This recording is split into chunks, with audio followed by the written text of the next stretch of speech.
All right, you guys ready for a really good show here? Because we don't have just two of us. Make sure you speak into the mic because there's two of you next to that mic. We have 3 people here for Plate and Ponder Empty Nesting. And Flynn is not one of them. Oh, Flynn would make it 4. He would. So who do we have here? And tell us about the show, Jennifer Fenton. Hello, hello. Welcome to episode number 12. My name is Jen Fenton, and I'm sitting here with my husband, Chris Fenton. We are a long-time married couple. We are now proud empty nesters. And we're looking for a highly constructive way to occupy our time. So we came up with this podcast. But today, we've got a special guest. Who is it? Who is it? It's Kaylie. Yay! Kaylie Fenton is in the house. And I got a Tulane sweatshirt on as she is here to represent. I know. This is the child who said that our podcast is cringy. So I'm really excited.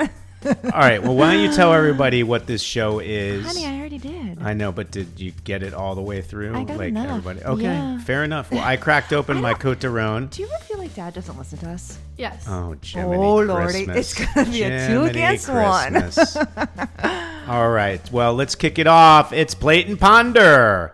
So, what do we got here? Today, it's the first or second day of Thanksgiving break, which means we got 1 out of 2 kids home. Right. D comes home on Wednesday. Yeah. So, Kaylie, tell us about yourself.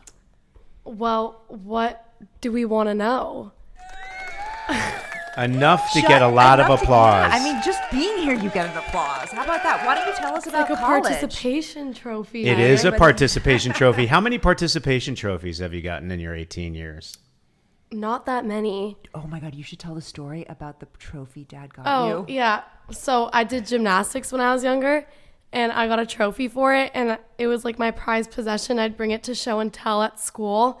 And then when I was a little bit older and I was telling a story about the trophy, my dad told me that he bought it for me at, where'd you buy it? I bought it at a Make a Trophy store. Yeah. That was the only trophy I ever got. No, that's not true. You got Yes, it cheerleading was. trophies. Yeah, but that was like a team trophy. Like I had never gotten an individual trophy. Well, we need to start giving you some more participation trophies then. Wow, that was kind of sad. That was a little sad. That But was I know- almost too sad. I know your I should have a sad intent. violin, not a sad trombone. But your intent was really to build her up and to tell her how proud we were of her. My intent was to be the ultimate helicopter parent. I don't think that's your intent ever. No, I think maybe that's my intent. That's not your intent. no, it Who wasn't. helicopter parents more, me or Dad? You can be honest. You. I do, right? Like 1,000,000%. Wow, I didn't know it was 1,000,000%. Jiminy Christmas. Wow. Oh my Are God. we sure we wanted to invite her on the show? Yeah, I do. I think we do want her on this show. She's awesome. And I don't know. It's just nice to have you home, Kaylie Monk.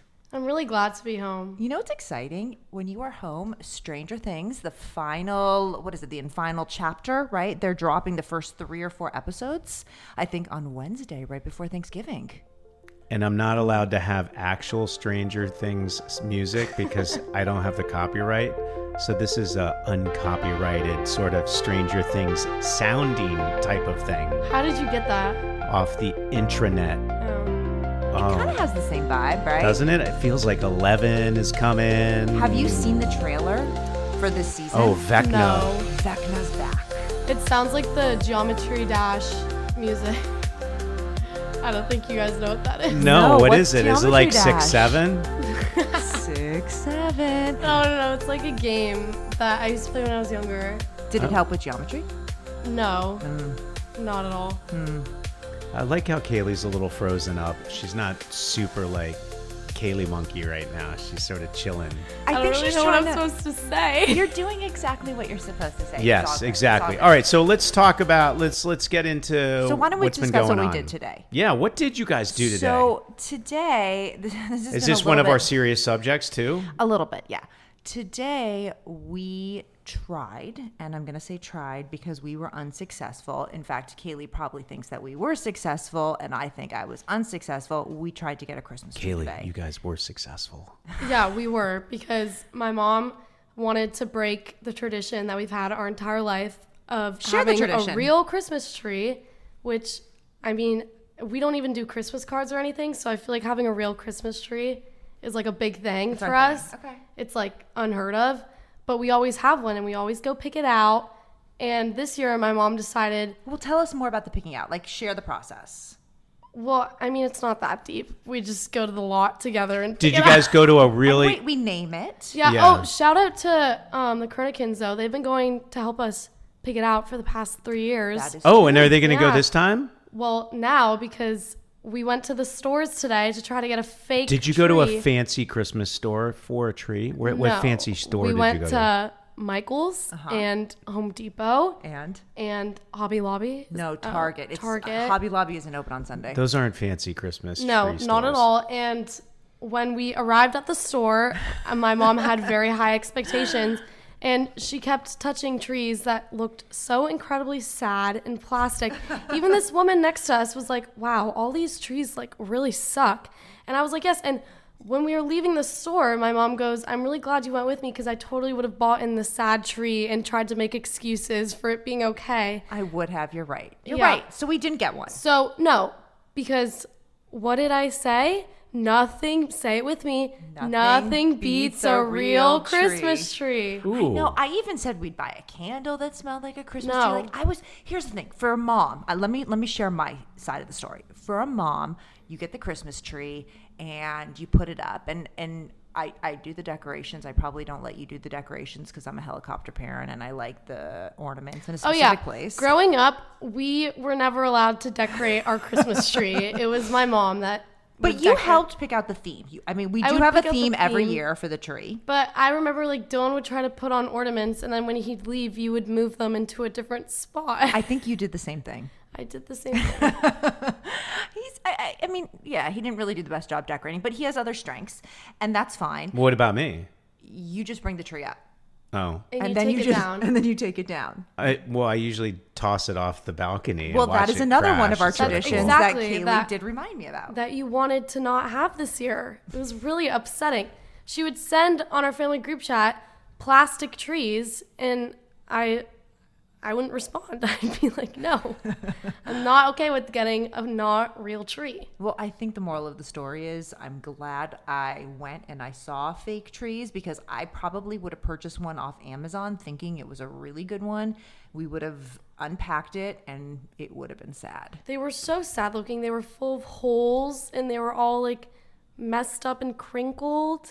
I think Radiohead's greatest song was called Fake Plastic Trees. Really? Fake plastic trees. Do you know, I don't know though, how that that there's goes. actually a Christmas tree association? Did you know that?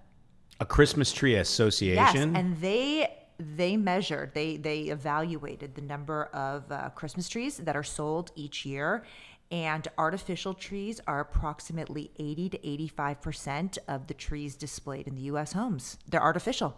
Wait, what's the percentage? Believe me, my assistant gave me this information. Artificial trees, approximately 80 to 85%, where real trees are approximately 15 to 20%. So my question Right? is, So I feel like we want to be part of that minority. Well, what's interesting is I actually thought that the artificial tree may, in fact, be a good purchase. It's only a good purchase if you hold on to it for 7 to 10 years, because all of the chemicals that go into making the said artificial tree are really bad. You also have these artificial trees that tend to come from very far away places. So that uses, methane gas and all sorts of, I don't know, bad things that are going into our environment. And the real tree actually is better for you because when you recycle it, it goes into the soil. And when it grows, it puts out carbon monoxide and it cleans the energy or the oxygen and the ozone and climate. So realistically, the real tree is better than the fake tree. So say it with me. Nothing beats, say it with me, nothing beats a real Christmas tree. that is I like the fact that was one of our serious topics that we're talking about today, because actually, didn't I ask you, like, I wonder, is having a fake plastic tree, which just sounds so wrong in so many ways. It sounds like where society is It's going like the with Lorax. yeah, with AI, and we're all going to be just living in pods and living through our minds and something like it's just all fake plastic, right? I know, but here's the thing that I didn't get to share. That after the Christmas tree is up and after the ornaments are on, we always forget to water the tree. So then the pine needles get really, really dry really, really quickly. And they end up falling on the floor and they end up creating a mess. And come Christmas, it looks like a sad tree anyways. How much of a mess does it create? Because actually, I'm the only one that cleans it up, and it doesn't take all that long. I feel like I cleaned it up. I don't know. I feel like you're just trying to justify the fake tree. Yeah. Oh, you won. We did not buy a fake tree. We did not. Well, and I forgot to tell you, Jen, that I had to put something onto our mixing board because I did get some complaints of some of the curse words that you were using last episode. Really? Yikes. So now when you're talking and you want to say the word or the word or the word, I can censor you. Oh. And I sort of, after knowing you since essentially the year 2000, I have a good idea of like looking at you and hearing what you're talking about and knowing exactly when to do that. I kind of want to drop an F-bomb. Anyway, all right, so we have the censor board here. I hope to get good at it. We're not on a delay, so my gut instinct is going to have to take off and really play its A game in order to catch Jen. Can I give one more statistic about Yes. Christmas trees? Do you know, this is what I do. It's my thing. Do you know how many Christmas trees are purchased each year? How many? I have no idea how many. Guess. I feel like I'm going to be really far off. Like 3 million. Are we talking about just in the United States of America? That's a good question. I don't know how the National Christmas Tree Association Well, if it's evaluated national, then it should be U.S. So I'm going to say if it's 80%. But any tree. Let's do fake or real. But think Christmas about the trees people in general. who go in their backyards and chop it down. How many people have Christmas trees in their backyard? I don't know. I mean, Dylan might up in Montreal, Canada. Yeah. But He would most get one people of the don't. white snowy covered trees. Yeah. I'm going to say 35 million. You're a little high. It's 20 to 30, but you're pretty close. Ooh. Wow, I was incredibly Well, far you had off. you had the 3 in the number. I feel like that gets me some applause. Yes. Woo! And Kaylie, you were a little off, so you get the... Crickets? Do you remember when Dad used those? No. For Dad what? lacrosse games when the other team Oh, scores. didn't you get in trouble for that? I did, and I got in trouble for using the air horn, too, after the goals. So, anyway. Oh, Flynn is sleeping. Very odd. Flynn, you're looking a little gordo, as they say. I think it's just the fur. No. He's just Is it a just... little, Yes, it's just the fur. Can we move on to another topic? Seeing as though you are in college, I'm so curious. Like, Speak in front. Okay, I'm yes, sorry. I'm like sorry. that. We have to Ooh, share a mic. There Sound we a go. lot better. I'm really curious about college and schoolwork and studying and the use of AI, whether by students or professors. Is it a prevalent thing? Oh, everyone uses AI. And by the way, it's not a shock. I mean, Well, you I have use to. AI too. I mean, we Yeah. have to be training everybody to use AI as a tool. There's no doubt. But Well, I was trained how to use AI in one of my classes. at school or in high school? Both. Really? But, What was class? recently in my tides class at Tulane, which is like every freshman has to take a tides class, and mine was called Tailor Your Tulane. So it's like how to get the best out of your Tulane experience. But basically, they taught us how to use AI to benefit us in brainstorming careers and like different academic paths. But yeah, it was like they encouraged us to use AI. And a lot of my professors use AI and stuff for like coming up with assignments and probably making tests. They probably just AI generate tests. You think so? Definitely. does that mean that some students are just cheating using AI and some professors are just using AI and just AI battling each other between wasn't teaching. that a lawsuit recently? I forget. There was a student at, gosh, I could look it up right now. Their student grade school sued because the professor was in fact using AI, and the student claimed that they did not get their money's worth. I'm going to pull it up right now. Do you remember? Interesting. I don't remember that, but I can tell you as a professor, yes, humble brag, we use AI as much as possible in terms of using and promoting it as a tool. But we're also very cognizant of the fact that we need to somehow prohibit or mitigate the use of AI when we're trying to get our students to use their cognitive abilities and their ability to analyze things and be analytical and to actually do work that allows them to develop their minds. I 100% agree. And we've talked about this on other episodes that you do need to, develop your critical thinking. You do need to figure out how to analyze and read and write and communicate. But if you as a professor are using AI, how are you expecting the students not to? I just think that's so hypocritical. No, we want them using AI. I push it. I mean, if you're not using it as a tool, then you're going to get left behind. But what you need to do is make sure that they're still learning the analytical thinking and the process that requires this ability to think out of the box and to be innovative and to be, visionary and be able to think about how to solve problems. But to have that skill set as a human and apply the tool of AI to it, to enhance it, to amplify it, to increase the efficiency, that's the key. Okay, so here's the lawsuit, and I'm going to share. A student at Northeastern University, her name was Ella Stapleton, she filed a formal complaint and demanded tuition refund because she discovered that her professor was using AI, including ChatGPT, to generate course materials. And I guess during discovery, it came out that Stapleton noticed telltale signs of AI in her business class, including slides that still had ChatGPT citations on them, typos, and distorted images that, sometimes when you ask AI to do things, it's not 100% yet. The class syllabus reportedly prohibited the students from using AI in their own work, which led this student to file the lawsuit, basically saying that there's a huge double standard. The professor responded and admitted to using AI in order to, quote unquote, enhance sort of like the presentations and the decks and the coursework and the materials that were being presented, but acknowledged that in hindsight, he probably should have reviewed what he was presenting to class a little more closely, and he should have been transparent with students.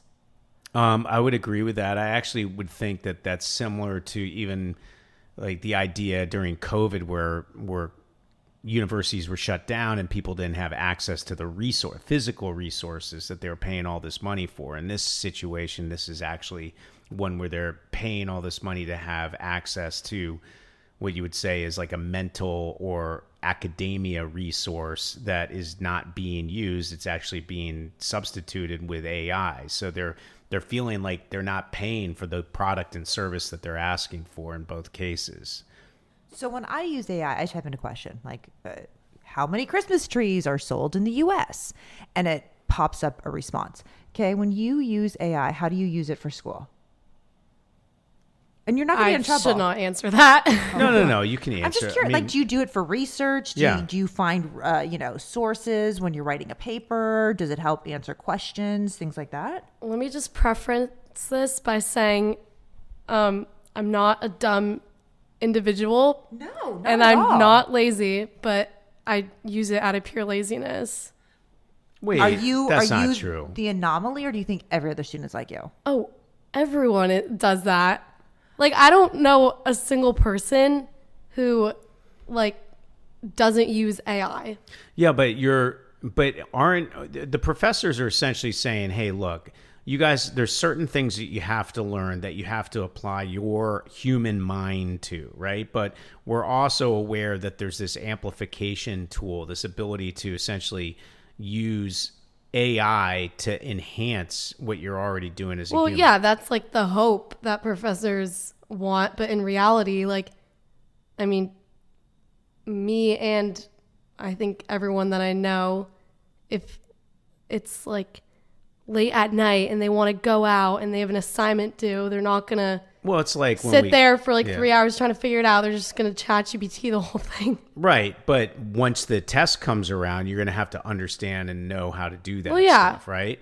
And it's a bit probably like when we were supposed to, read a book and suddenly, the Cliff Notes. Yeah, the Cliff Notes are here. Or you're supposed to go to a class and they had, I forgot what it was called, but I went to the campus store and they had this package of like class notes or something where like kids, you wouldn't even have to go to class. You could get the actual abbreviated class notes or whatever it was. I forgot what it was, but it was a way to essentially try to make yourself as efficient as possible at school. And that's because actually, the fact that's is a the skill test set. Yeah, and the tests still nail you if you're not doing the work. I mean, that's the big issue. So yeah, but I've had multiple conversations with people who are like, I don't know how I ever did stuff before ChatGPT because now I'm like so lazy I can't even like get myself to copy what ChatGPT is telling me. Like, I feel like professors really want us to use it for the better, and a lot of people do, and I do as well. But also, there's so many instances where it just gets you done with an assignment really, really fast, especially assignments that you don't care about. Like if you're in a class just because you need the credits, but you don't really want to make a career out of it, then you see people doing that. Yeah. Then you're not going to care. All right. Right. Here's a question, because you brought up career and you, in fact, want to go into psychology. That's what you're thinking about majoring. Dad and I have had conversations because he has heard that people are actually no longer going to therapists, right, for their sessions. They're doing it with ChatGPT. Is that something that you can foresee happening, or is this still, is career in this world still going to be human to human based? Well, in my opinion, I think that you can get some sort of therapy out of ChatGPT, but I think that talking to someone and really like looking at their face as you speak to them and them having like real emotions, I think that is something that AI will never be able to have. I would agree with that. And you worked at a crisis hotline, so sometimes you weren't always talking face to face, but you were having that, phone to phone conversation so they could hear your emotions. Yeah, and when I was getting trained, they'd always say like, make sure the person who's calling knows that you're listening and knows that you are like trying to understand what they're saying. And I have a feeling if you ask ChatGPT or AI for advice, they wouldn't say to you, I hear you, like I'm with you. Actually, that's not true, because I have asked ChatGPT questions and I get the response of, that's a really good question. I understand that you are feeling this way. I can see that. Have you considered? And then blah, blah, blah, blah, blah. I know. I actually study like how it does true. it. It's not true, but it's not genuine, It could feel genuine, I guess. Well, let me ask you, when people call the crisis hotline, right, they really want human contact, right? Like they're really, some of these people are very lonely and going through very difficult times. And like, if they knew they were speaking to an AI bot, they probably would do something drastic, right? Like they love the fact that there's somebody that cares about them. And you always come home talking about, you never talk specifically about who these people are, but you always come home feeling very like, I guess, is it fulfilled and like satisfied that you contributed to something that was really important during those couple hours? Yeah, I think that it's very rewarding. And I think that, who knows how far AI is going to develop, but I do think that AI will never have emotion to the extent of like a human level, if that makes sense. So I feel like a lot of careers that involve a lot of emotion will be okay, because I don't think AI could ever replace that. Well, maybe that is the pendulum swing, right? And we have talked about this in other topics, that people are longing for that connection. We've lost it because we are so devoted to our devices, right? You can't even walk into a conference room without people having the conversation that you once were able to do. So maybe this is the good, right? Maybe people do long to see somebody, to meet with them in person, to have those one-on-ones.